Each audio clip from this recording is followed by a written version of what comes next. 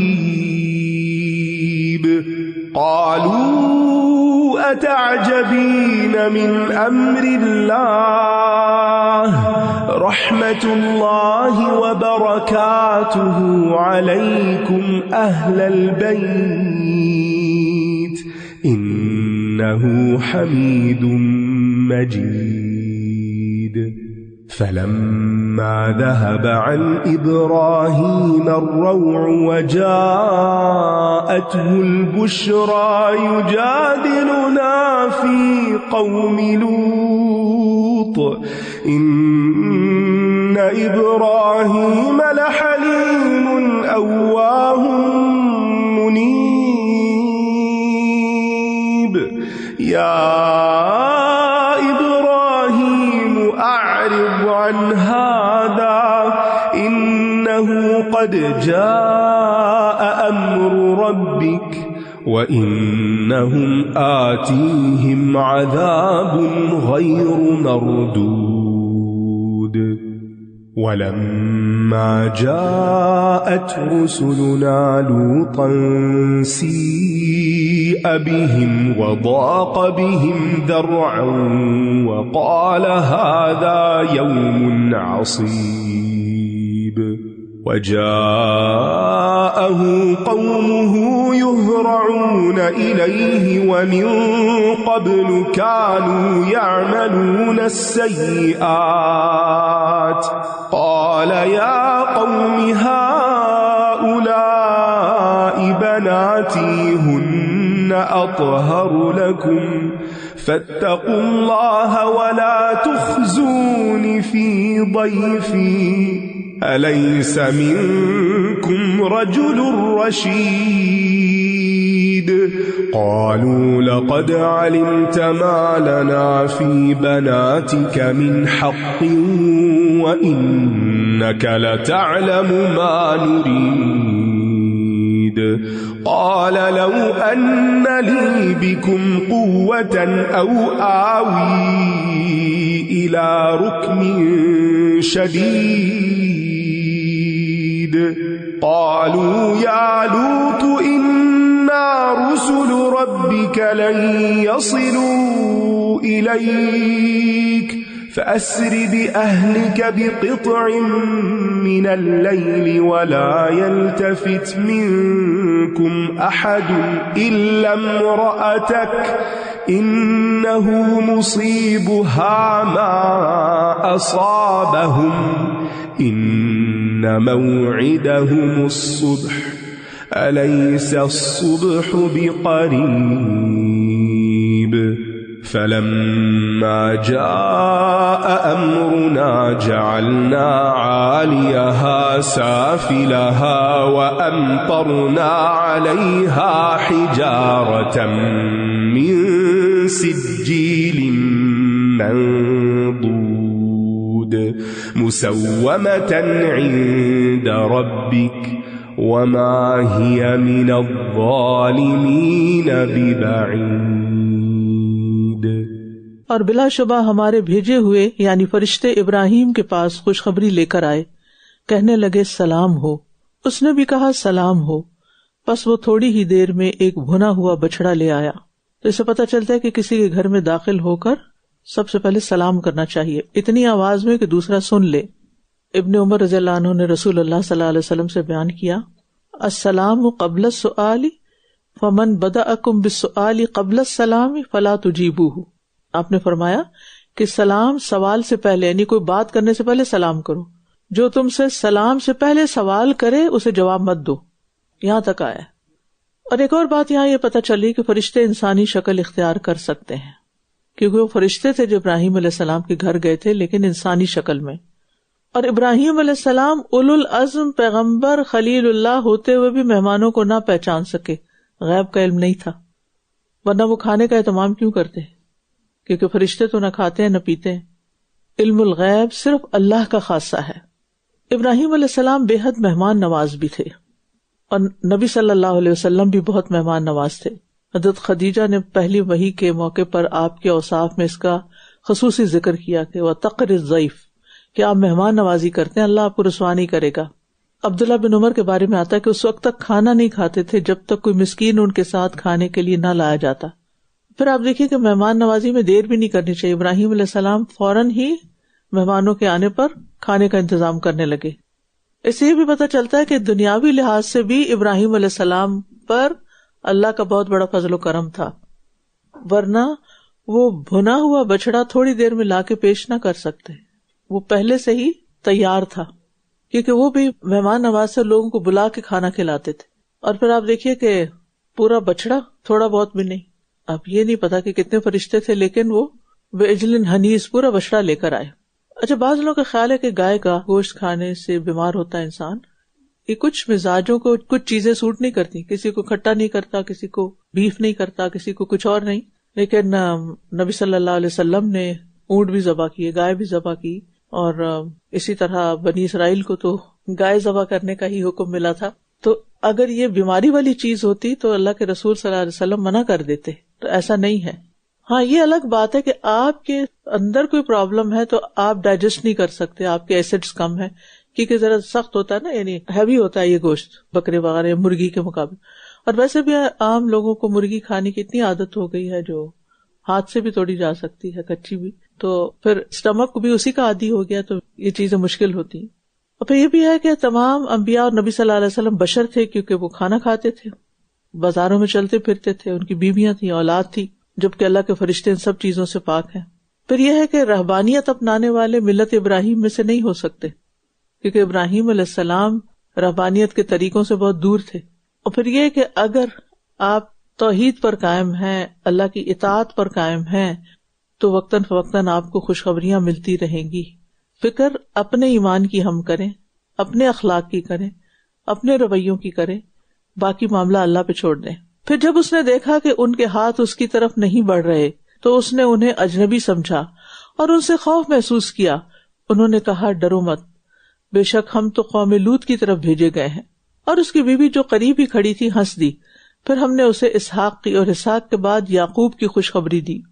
آپ دیکھیں کہ یہ خوشخبری خصوصی طور پر حضرت سارہ علیہ السلام کو دی گئی تھی، ٹھیک ہے نا، فرشتے ان سے مخاطب ہوئے تھے۔ اور پھر یہ بھی بتایا کہ اسحاق نام ہوگا، اور پھر اس کے بعد یعقوب، اور پھر پیغمبر ہوں گے۔ کہا جاتا ہے کہ ابراہیم علیہ السلام صاحب اولاد تھے، حضرت ہاجر سے اسماعیل علیہ السلام پیدا ہو چکے تھے، جبکہ حضرت سارہ جو تھی وہ بے اولاد تھی، تو فرشتوں نے ان کو خطاب کیا۔ 5 شخصیات ایسی ہیں جن کا نام ان کی پیدائش سے پہلے ہی رکھا گیا۔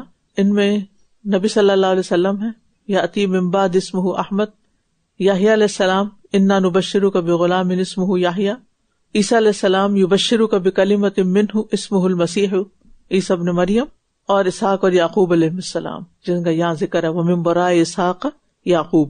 وہ کہنے لگی، ہائے میری خرابی، کیا میں اب بچے کو جنم دوں گی جبکہ میں بڑھیا ہوں اور یہ میرا شوہر بوڑھا ہے؟ یقیناً یہ تو ایک عجیب بات ہے۔ تو بات یہ کہ اللہ کی قدرت قوانین کی پابند نہیں، اللہ تعالیٰ جب کسی کام کے کرنے کا ارادہ کرتا ہے تو کن کہتا ہے اور وہ ہو جاتا ہے. انہوں نے کہا کیا تم اللہ کے حکم پر تعجب کرتی ہو؟ کیونکہ ہمارا دل چھوٹا ہوتا ہے نا، کیسے ہوگا، ہاؤ کم کہ یہ پاسبل ہو. اے اہل بیت، تم پر اللہ کی رحمت اور برکتیں ہوں، بے شک وہ بہت تعریف والا، بڑی شان والا ہے. تو آدمی کے اہل بیت میں اس کی بیوی بھی شامل ہوتی ہے، کیونکہ ادھر 2 ہی لوگ تھے صرف، تو ان کو اہل البیت کہا. اور سلام کرتے وقت عورتوں کے لیے بھی مذکر کا صیغہ بولا جا سکتا ہے. یہ جو ہم سب کو السلام علیکم کہتے ہیں تو ہے تو مذکر کا مخاطب. پھر جب ابراہیم سے خوف جاتا رہا اور اس کے پاس بیٹے کی خوشخبری آ گئی تو وہ ہم سے قوم لوط کے بارے میں جھگڑنے لگا. ابراہیم علیہ السلام کا اللہ تعالیٰ کے ساتھ خاص تعلق تھا اور یہ پیار کا جھگڑا ہوتا ہے، ٹھیک ہے. وہ ایک طرح سے دعا کر رہے تھے اصرار کے ساتھ. بے شک ابراہیم نہایت بردبار، بہت آہذاری کرنے والا اور رجوع کرنے والا تھا. یہ ابراہیم علیہ السلام کی صفات بیان ہوئی ہیں، حلیم، اواہ اور منیب. ابراہیم علیہ السلام اگر کثرت سے توبہ اور رجوع کرنے والے تھے تو پھر ہمیں کیا کرنا چاہیے؟ اللہ سبحانہ وتعالیٰ کے نزدیک ابراہیم علیہ السلام کی بہت قدر و منزلت تھی. وہ آہذاری میں اپنے رب کے ساتھ راتیں گزارتے تھے، یعنی دعائیں کرتے ہوئے. اے ابراہیم، اس بات کو چھوڑ دو، بے شک تمہارے رب کا حکم آ چکا ہے اور اب ان پر نہ پھیرا جانے والا عذاب آ کر رہے گا. استغفر اللہ. اور جب ہمارے بھیجے ہوئے فرشتے لوط کے پاس آئے تو وہ ان کے بارے میں بہت رنجیدہ ہوا اور ان کے بارے میں بہت دل تنگ ہوا اور کہنے لگا یہ بہت کڑا دن ہے. اور اس کی قوم کے لوگ اس کے پاس دوڑتے ہوئے آ گئے اور وہ پہلے سے ہی برے کام کیا کرتے تھے. اس نے کہا اے میری قوم، یہ میری بیٹیاں ہیں، یہ تمہارے لیے زیادہ پاکیزہ ہیں، پس اللہ سے ڈرو اور میرے مہمانوں کے معاملے میں مجھے رسوا نہ کرو. کیا تم میں کوئی بھی سمجھدار آدمی نہیں ہے؟ رجل رشید، رشید کون ہوتا ہے؟ دانا، سمجھدار انسان، ڈیپ باتوں اور کاموں میں درستگی اختیار کرنے والا، مظلوموں کی مدد کرنے والا، پریشان حال لوگوں کی تکلیف دور کرنے والا، بھلائی کا حکم دینے والا اور برائی سے روکنے والا. تو الیس منکم رجل رشید، اس میں اس بات کی طرف اشارہ ہے کہ فحاشی نہ صرف دین کو کمزور کر دیتی ہے بلکہ مروت کو بھی ختم کر دیتی. اور رسول بھی انسان ہوتے ہیں، انہیں بھی غم اور حزن اور افسوس محسوس ہوتا ہے جیسے دوسرے لوگوں کو ہوتا ہے. انہوں نے کہا تم اچھی طرح جانتے ہو کہ تمہاری بیٹیوں پر ہمارا کوئی حق نہیں اور تم خوب جانتے ہو جو کچھ ہم چاہتے ہیں. یعنی لوط علیہ السلام اپنی قوم کو ایک طرح سے آر دلا رہے ہیں لیکن وہ سمجھ کے نہیں دے رہے. اس نے کہا کاش میرے پاس تمہارے مقابلے کی کوئی قوت ہوتی یا میں کسی مضبوط سہارے کی طرف پناہ لے سکتا. رسول اللہ صلی اللہ علیہ وسلم نے فرمایا اللہ تعالیٰ لوط علیہ السلام پر رحم فرمائے کہ وہ زبردست رکن یعنی اللہ تعالیٰ کی پناہ میں آ گئے تھے، یعنی ان کی دعائیں سن لی گئی. اور لوط علیہ السلام کے بعد اللہ تعالیٰ نے ہر نبی کو ان کی قوم سے ہی بھیجا. انہوں نے کہا اے لوط، بے شک ہم تمہارے رب کے بھیجے ہوئے فرشتے ہیں، یہ لوگ ہرگز تم تک نہیں پہنچ سکیں گے، لہٰذا تم رات کے ایک حصے میں اپنے گھر والوں کو نکال کر لے جاؤ اور تم میں سے کوئی پیچھے پلٹ کر نہ دیکھے سوائے تمہاری بیوی کے، بے شک اسے وہی عذاب پہنچنے والا ہے جو انہیں پہنچے گا. بے شک ان کے وعدے کا وقت صبح ہے، کیا صبح بالکل قریب ہی نہیں؟ کیونکہ جو چیز آ گئی ہو وہ تو قریب ہی ہوتی ہے. اب دیکھیں کہ لوط علیہ السلام انتہائی نیک انسان تھے، لیکن جو بدبخت ہوتا ہے نا، بد نصیب، اس کو نیک لوگوں کی قربت اور ساتھ وہ بھی کچھ فائدہ نہیں دیتا. اور آپ دیکھیں کہ لوط علیہ السلام نے خود آخری لمحے تک اپنی ذمہ داریاں پوری کی اور اللہ کے حکم سے ہجرت کی، اور بیوی کے معاملے میں بھی اس کو ساتھ لے گئے، نہیں اپنی ذمہ داری پوری کی. یہ تو الگ بات ہے کہ وہ ساتھ نہیں جا سکتی، تو اللہ تعالیٰ نے ایک تدبیر سے روک لیا اس کو. پھر جب ہمارا حکم آ گیا ہم نے اس بستی کے اوپر والے حصے کو اس کا نچلا کر دیا اور ہم نے ان پر کھنگر کے تہ بتہ پتھر برسائے. یہ بات ہم بہت دفعہ پڑھ چکے ہیں. یاد رکھیے سزا عمل کی جنس سے ہوتی ہے، جیسا عمل ہوتا ہے نا ویسی ہی سزا ہوتی ہے. تو ان کے اوپر جو سزا تھی وہ کیا تھی کہ آسمان سے ان پر پتھر برسائے گئے جو آپ کے رب کی طرف سے نشان زدہ تھے، اور وہ بستی ان ظالموں سے کچھ بھی دور نہیں. اللہم اقسم لنا من خشیتک ما تحول به بیننا وبین معصیتک ومن طاعتک ما تبلغنا به جنتک ومن الیقین ما تهون به علینا مصائب الدنیا. اللہم متعنا باسماعنا وابصارنا وقوتنا ما احییتنا واجعلہ الوارث منا واجعل ثأرنا علی من ظلمنا